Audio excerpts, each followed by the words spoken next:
Con xin chào cô chú, anh chị. Thì hôm nay con về vùng Cà Mau, con có quay được cái máy cắt Kuta Kuta CD93 nha cô chú anh chị. Máy này mới lên hàm.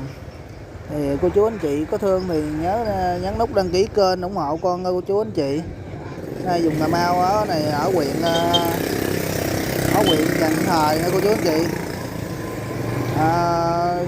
Nay mới cắt mới mở đồng thử ra trong clip dừa. Dùng cái này thì ruộng trong clip dừa nhiều lắm, bởi vì con có ở cái này thời gian con cũng biết sơ sơ. Thì cô chú anh chị có thương thì nhớ ủng hộ con. Dạ con xin cảm ơn rất là nhiều cô chú anh chị.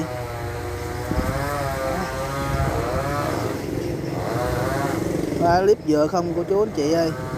Đây mương phèn liếp gì đó cô chú anh chị, rồi vòng vòng ta làm bao ngạn á, bao ngạn xung quanh rồi ta trồng dừa cô chú anh chị. Mình thử ra quay nó không có được gần mà gõ nó lắm, dưới này dắt không à. Thấy cô chú anh chị thấy không, với bằng đất nó đất lúng nữa. Cắt là rất là chậm. Máy này nếu mà về đồng miền ta đồng mà đất ruột đất thịt á, nguyên cái nào mà cắt trong ngày cỡ 40-50 công, mà vô đây về vùng này cắt ngày có chừng 20-30 công là giữ rồi, là nhiều rồi đó. Còn chưa nói là lên phà xuống phà, qua mương này qua mương kia nữa, là phải có lót dĩ đi nữa cô chú anh chị.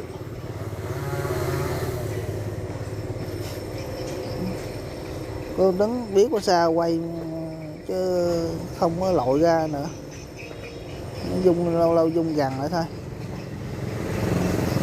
Dừa rất là nhiều, đây vùng Cà Mau dừa liếp chuối đồ rất là nhiều cô chú anh chị. Cắt rất là chậm, đi rất là chậm, mà thì không phải như đất thịt đất của mình ở trên Bạc Liêu, Hồng Vân, Phước Long rồi.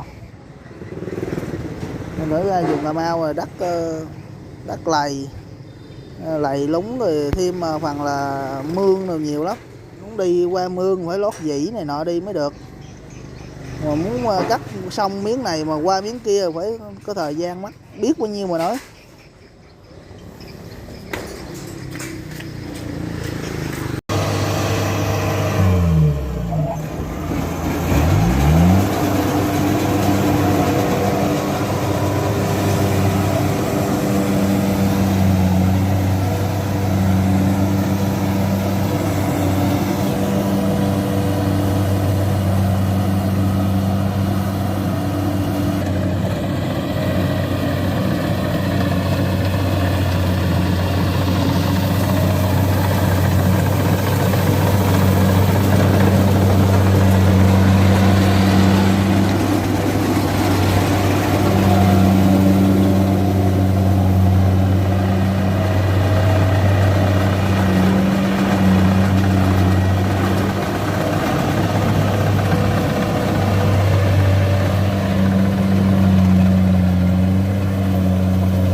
Bỏ trời bắt gắn rồi mọi người ơi, gắn chuột nhóc của chân luôn.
Chạy mà luôn hả?